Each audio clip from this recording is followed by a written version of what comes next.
مفتی عبدالرحمن عابد، Islamic scholar.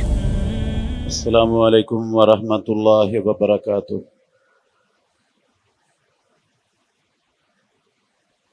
ان الحمد للہ نحمده ونستعینه ونستغفره ونعوذ باللہ من شرور انفسنا ومن سیئات اعمالنا، من يهده الله فلا مضل له ومن يضلل فلا هادي له، وأشهد أن لا إله إلا الله وحده لا شريك له، وأشهد أن محمدا عبده ورسوله۔ يا أيها الذين آمنوا اتقوا الله حق تقاته ولا تموتن إلا وأنتم مسلمون۔ يا أيها الناس اتقوا ربكم الذي خلقكم من نفس واحدة وخلق منها زوجها وبث منهما رجالا كثيرا ونساء، واتقوا الله الذي تساءلون به والأرحام إن الله كان عليكم رقيبا۔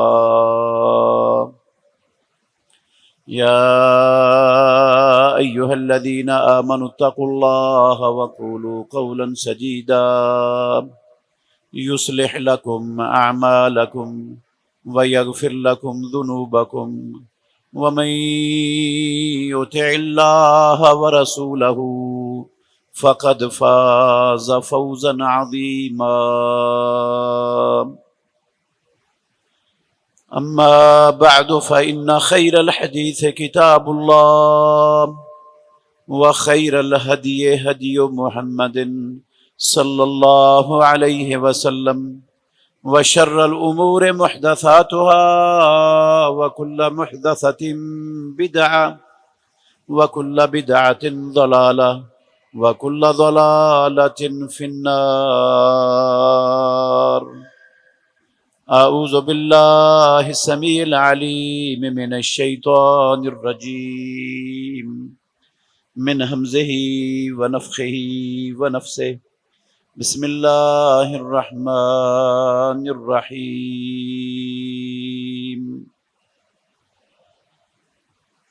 وَأَذِّنْ فِي النَّاسِ بِالْحَجِّ يَأْتُوكَ رِجَالًا وَعَلَى كُلِّ ضَامِرٍ يَأْتِينَ مِنْ كُلِّ فَجٍّ عَمِيقٍ لِيَشْهَدُوا مَنَافِعَ لَهُمْ وَيَذْكُرُوا اسْمَ اللَّهِ فِي أَيَّامٍ مَّعْلُومَاتٍ عَلَى مَا رَزَقَهُم مِّن بَهِيمَةِ الْأَنْعَامِ فَكُلُوا مِنْهَا وَأَطْعِمُوا الْبَائِسَ الْفَقِيرَ۔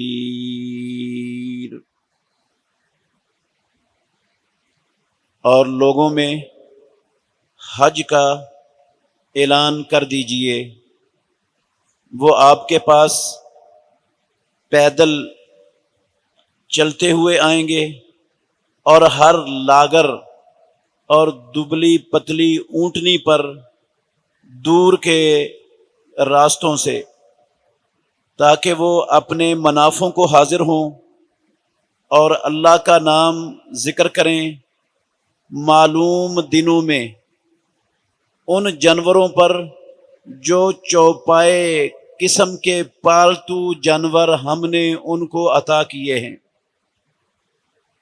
تم خود بھی ان جانوروں کے گوشت کو کھاؤ، اور تنگ دست فقیر لوگوں کو بھی کھلاؤ۔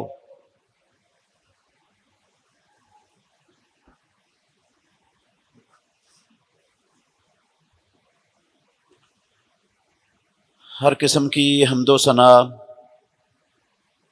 اللہ ملک العلام، اللہ وحدہ لا شریک کی ذات اقدس کے لیے، بے شمار انگنت لاتعداد درود و سلام سید الاولین والآخرین، امام الانبیاء والمرسلین، خاتم النبیین، رحمت للعالمین، محمد الرسول اللہ صلی اللہ علیہ وآلہ وسلم کی ذات گرامی کے لیے، عزیز بھائیوں، قربانی کے مسائل اور احکام کے متعلق اللہ اور اللہ کے رسول کی تعلیمات ہم سن رہے ہیں 3 خطبات جمعہ سے۔ اس لیے سن رہے ہیں کہ ہماری قربانیاں اللہ رب العالمین کی بارگاہ میں قبولیت کا درجہ پا سکیں، ان کو پذیرائی مل جائے، اور ہم اس فریضے کو ادا کر کے حقیقی اجر اور ثواب کے مستحق ٹھہریں۔ کیونکہ اگر ہم نے رسول مکرم صلی اللہ علیہ وآلہ وسلم کی تعلیمات کو فراموش کر کے قربانی کی، صرف قربانی نہیں، کوئی بھی عبادت اللہ اور اللہ کے رسول کی اطاعت سے ہٹ کر کی، اپنی مرضی پر کی، معاشرے کے طور طریقوں کو مد نظر رکھتے ہوئے ان کے مطابق کی،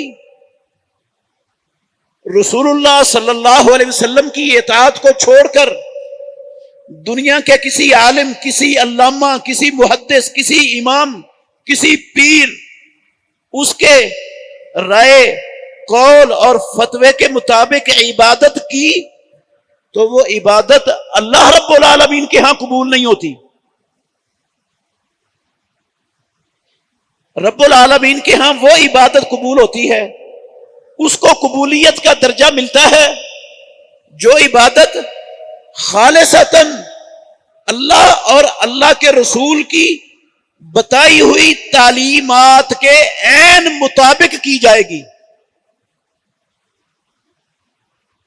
ہم چونکہ خود بہت کم قرآن مجید کا مطالعہ کرتے ہیں، ہمارے پاس رسول مکرم صلی اللہ علیہ وسلم کی احادیث کا مطالعہ کرنے کے لیے ٹائم ہوتا ہی نہیں،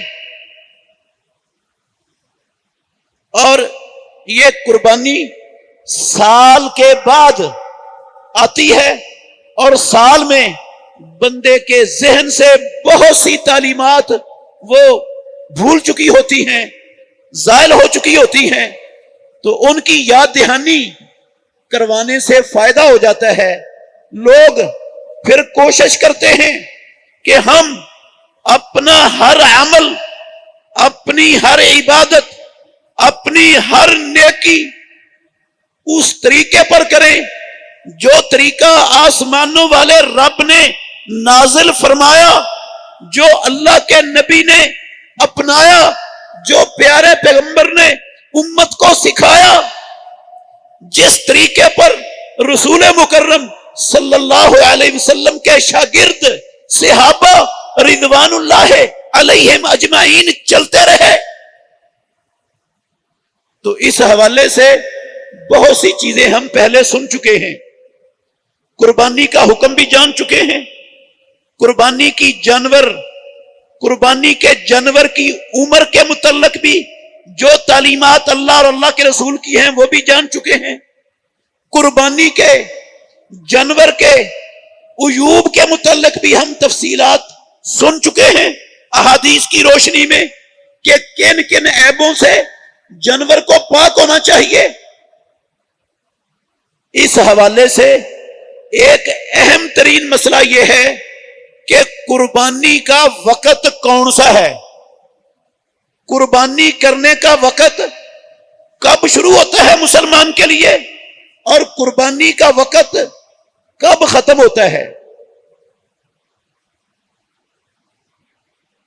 جس وقت کو اللہ نے اور اللہ کے رسول نے طے کر دیا کہ اس وقت سے قربانی کے جانور کو ذبح کرنے کا وقت شروع ہوتا ہے، ہم اس وقت سے پہلے اگر قربانی کریں گے تو وہ قربانی ہوگی نہیں.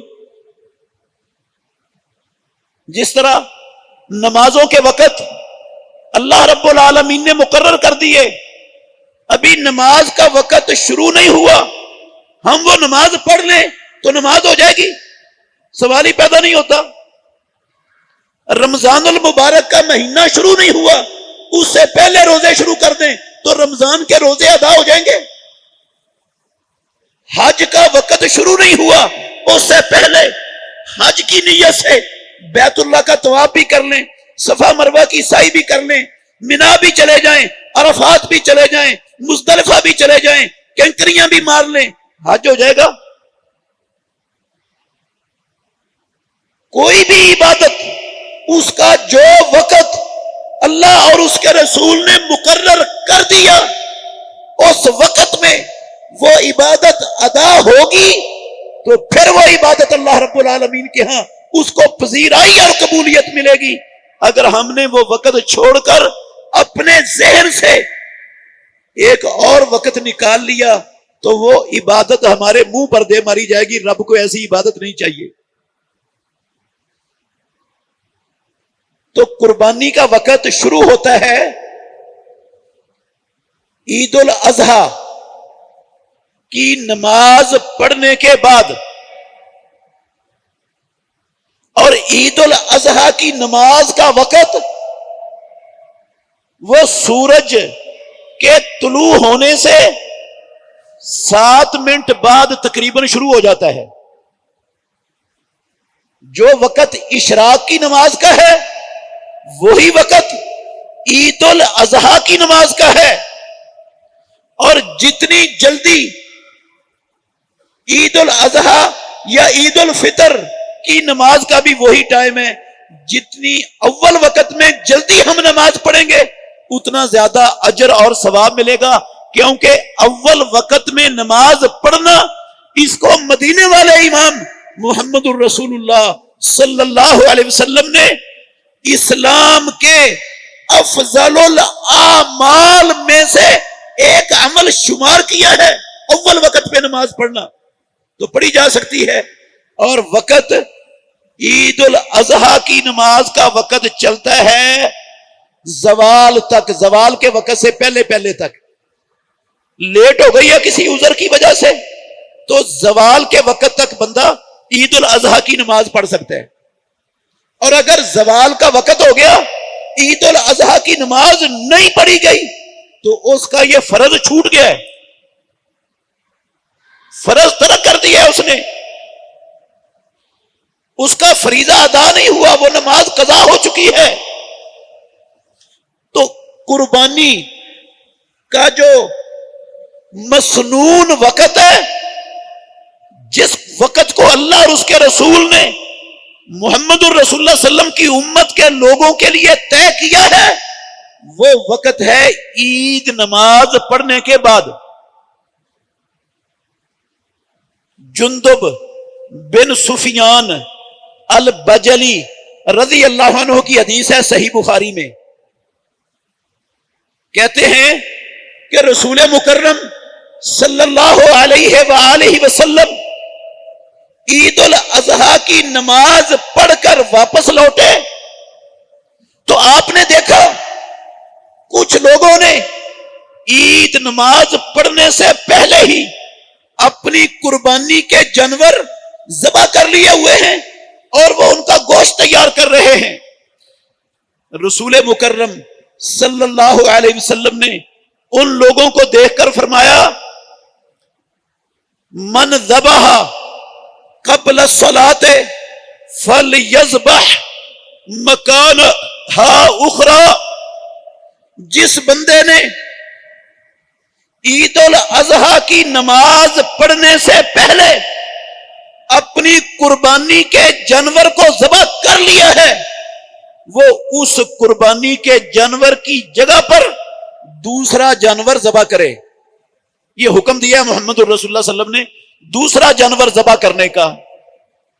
اس کا مطلب ہے پہلا جانور قربانی کے طور پر نہیں ہوا، بلکہ یہ مطلب نہیں ہے.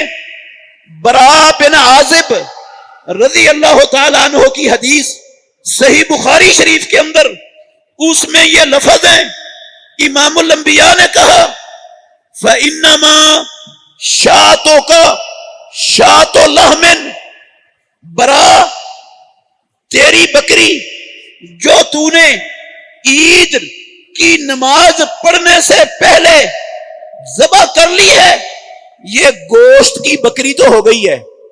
وَلَيْسَتْ مِنَ النُّسُكِ فِي شَيْءٍ، یہ بالکل قربانی نہیں ہوئی تیری، یہ صرف گوشت کی بکری ہوئی ہے۔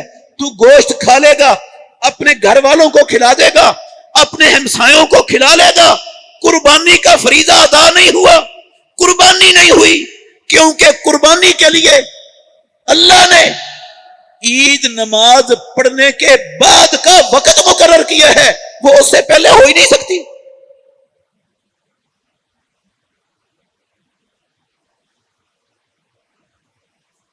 عید نماز ہمارے معاشرے میں رسول اللہ صلی اللہ علیہ وسلم کی زندگی میں تو مدینہ طیبہ میں ایک ہی نماز ہوتی تھی، سارے لوگ محمد الرسول اللہ صلی اللہ علیہ وسلم کی امامت میں آ کے نماز پڑھتے تھے عید کی۔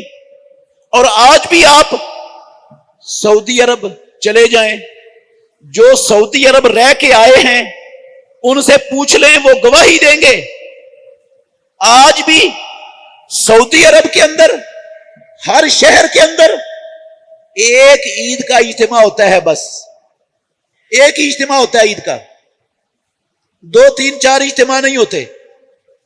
سارے شہر کے لوگ عید کے لیے ایک میدان میں جمع ہوتے ہیں۔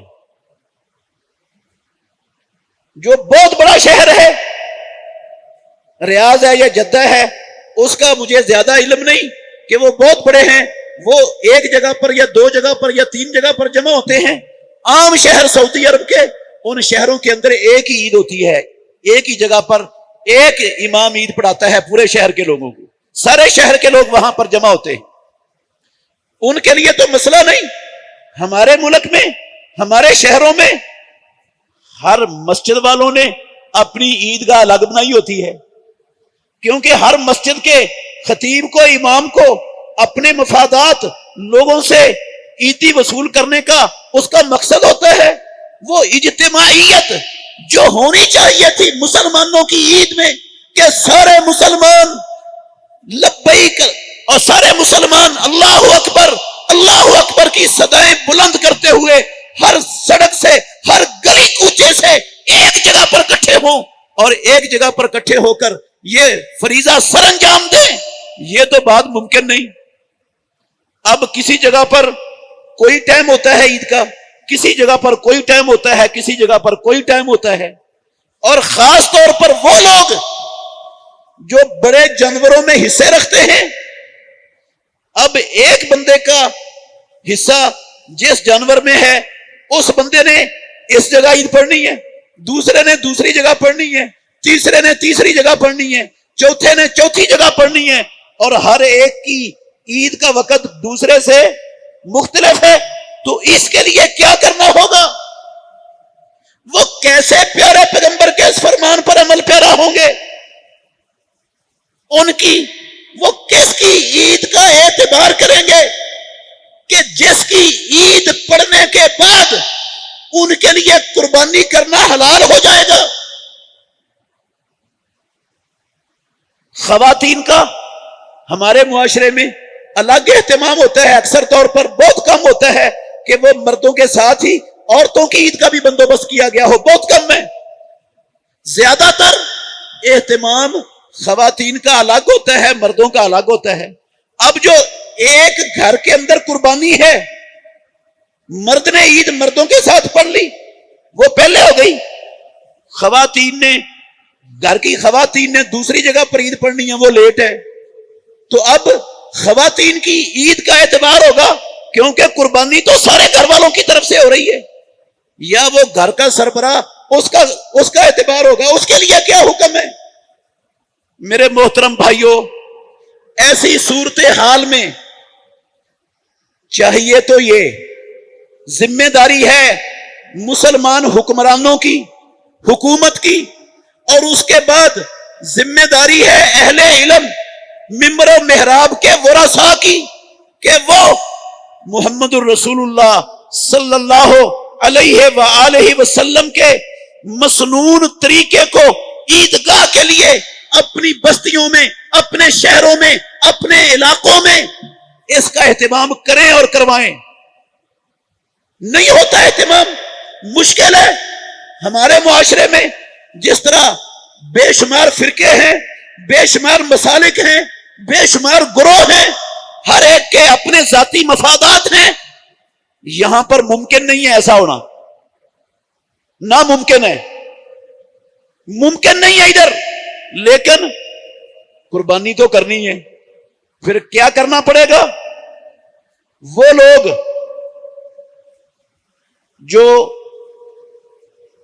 بڑی قربانی کے اندر حصے دار ہیں، شریک ہیں، وہ اپنے میں سے ایک بندے کو اپنا وکیل مقرر کر دیں گے۔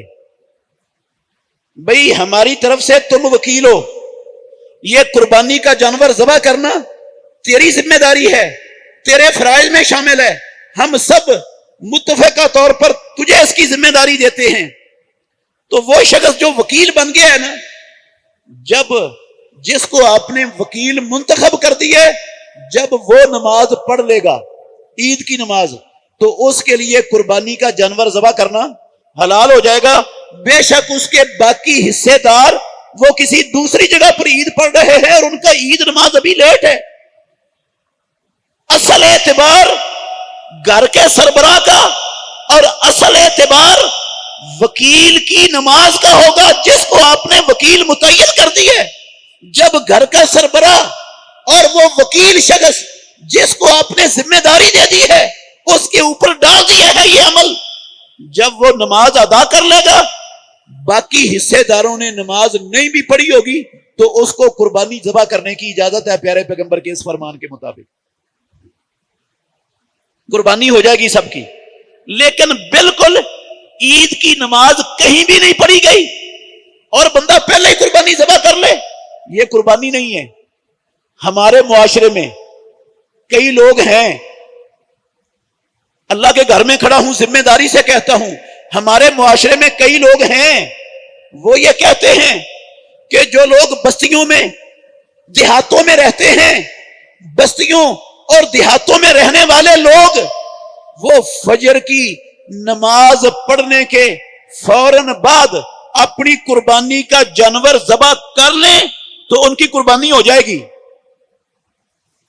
ایسے لوگ ہمارے معاشرے میں موجود ہیں جو لوگوں کو یہ مسئلہ بتا رہے ہیں کہ دیہاتوں میں رہنے والے، بستیوں میں رہنے والے وہ لوگ اگر فجر کی نماز پڑھ کر اپنی قربانی کا جانور ذبح کر دیں تو ان کی قربانی ہو جائے گی۔